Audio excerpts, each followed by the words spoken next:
Brussels boss Ursula von der Leyen has announced she will ditch the Oxford vaccine to fight future outbreaks of coronavirus. The European Commission president said the EU will favour buying proven alternatives from Pfizer to use as booster jabs across the bloc. As a result, Brussels will now only make purchases of mRNA-based vaccines instead of the traditional technologies used by UK-based AstraZeneca and US Johnson & Johnson.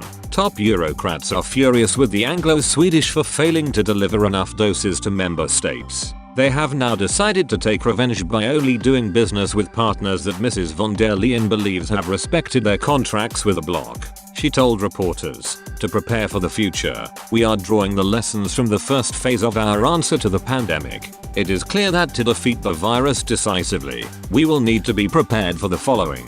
At a certain point in time, we might need booster jabs to reinforce and prolong immunity, and if escape variants occur, we will need to develop vaccines that are adapted to new variants, and we will need them early and in sufficient quantities. Having this in mind, we need to focus on technologies that have proven their worth. mRNA vaccines are a clear case in point." Mrs. von der Leyen announced that the EU's snail-paced jabs rollout had finally delivered 100 million shots across the bloc. She said this would soon speed up after a sluggish start because of a sudden rush in supplies from Pfizer.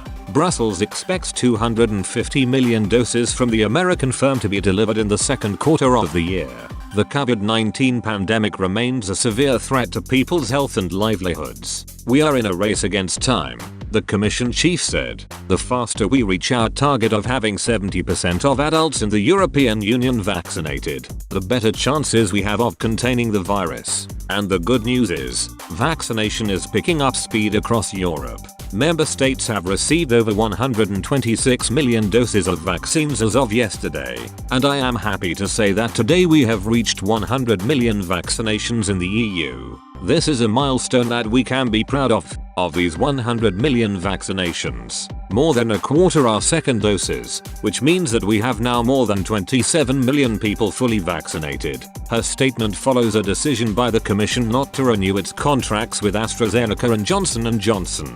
This means future vaccine purchases for 2022 and 2023 will use alternative technologies, such as the mRNA used by Pfizer and Moderna.